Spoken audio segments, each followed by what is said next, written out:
Starbase never sleeps. Engineers are swarming on Tower B, trying to get this tower ready for flight. Tower A's refurbishment is also ongoing, and I have to say they are on course for IFT9. Isar Aerospace also launches their brand new rocket, the Spectrum. How did this mission go? NASA is also fast ahead with the stacking of Artemis 2 rockets. This and many more to be shared on today's episode on Space Expense. My name is Ernest. Let's dive right in. 7, 6, 5, 4, 3, 2, 1. If you haven't subscribed to the channel yet, kindly do so. I drop 2 new videos each week. They are all bangers, and trust me, you do not want to miss any of them. Engineers at Starbase takes absolutely no time out when it comes to work.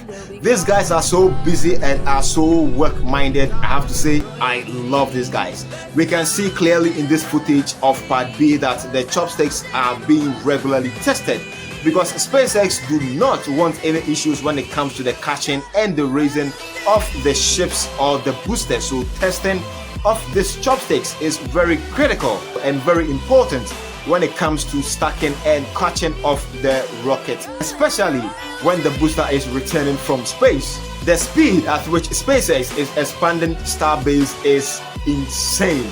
Right here in this footage, we can clearly see SpaceX teams tearing down this high bay.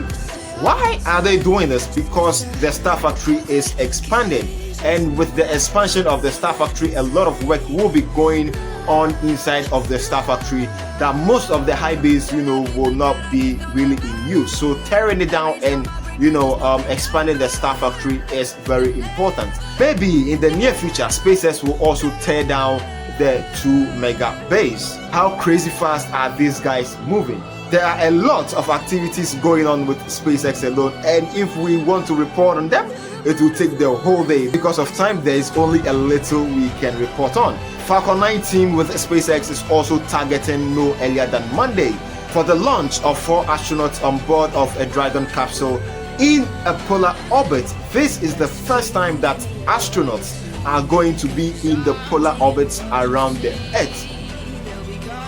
Crazy. When we started thinking about the cupola, it's more than just another window in space. It's an extension of the Dragon spacecraft. So when we got into concepting, it has to have the same feel and aura of the actual Dragon spacecraft. You are go to open the forward hatch for cupola use, and please enjoy the best view off the plane. When the forward hatch first opens, you can look up and you see immediately that there's a large window up there with the 4 Draco shields protecting the bubbles from the Draco pulses. If you look at the videos from Inspiration 4, you can see their jaws all drop just looking out the forward hatch, not even being in the cupola.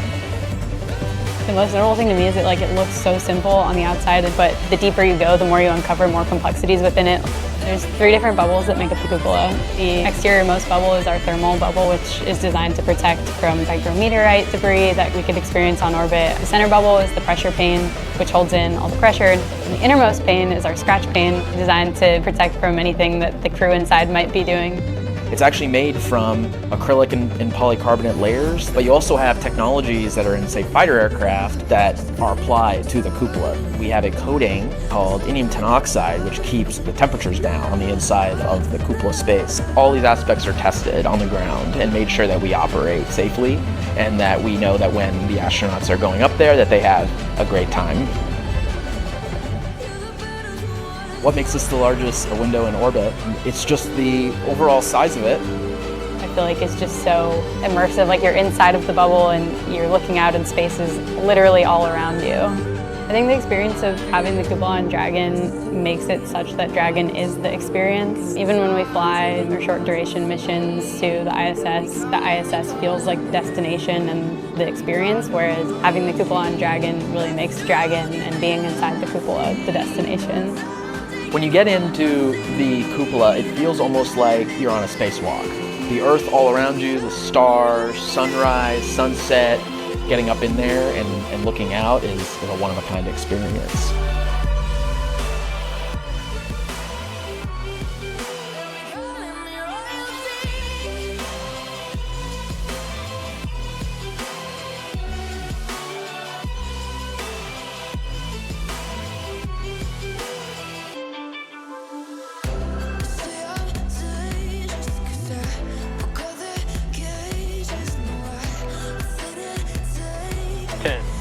9, 8, 7, 6, 5, 4, 3, 2, 1.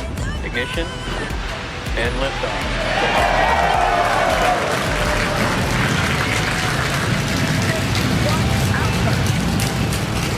Copy, 1 Alpha. Vehicle is pitching downrange.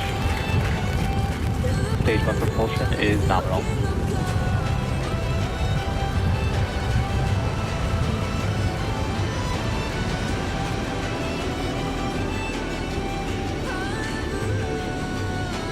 Going through a very short period, making sure that we're pointed in the right direction. Got the engine shut down, purging gas, and it's separation.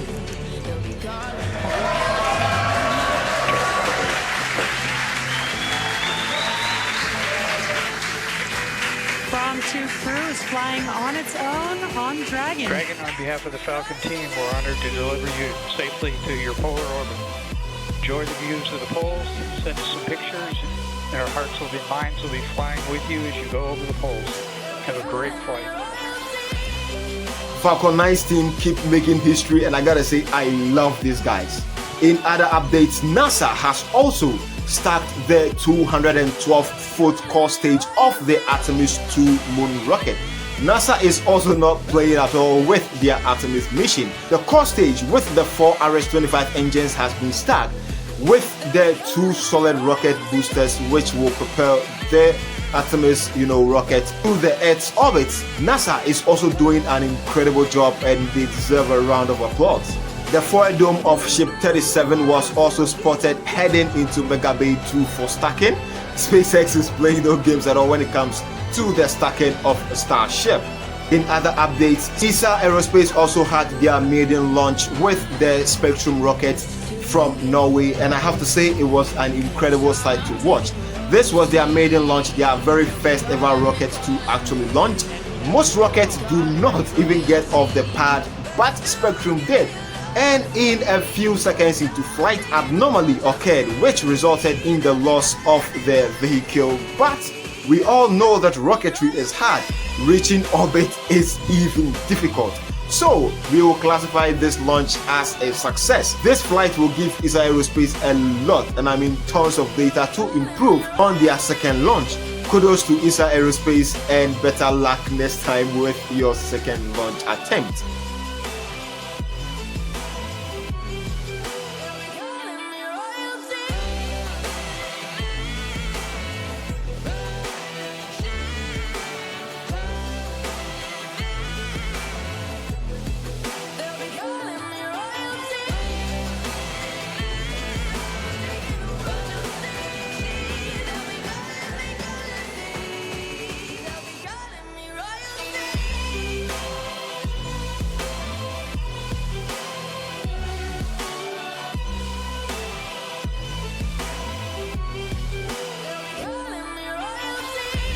Thank you for staying with us to the end. If you haven't subscribed to the channel yet, kindly do so. I drop 2 new videos each week. Trust me, you do not want to miss any of them. Like this video, this is the only way you can help this channel grow and tell the YouTube algorithm that we are doing an amazing work. Take a second and share this video to friends. Thank you for always tuning in and watching our shorts and our main videos. We recently hit 1 million views, and it's because of all of you all. You guys are the real MVPs, and I acknowledge you. I will talk to all of you all in the next video. Thank you for staying with us.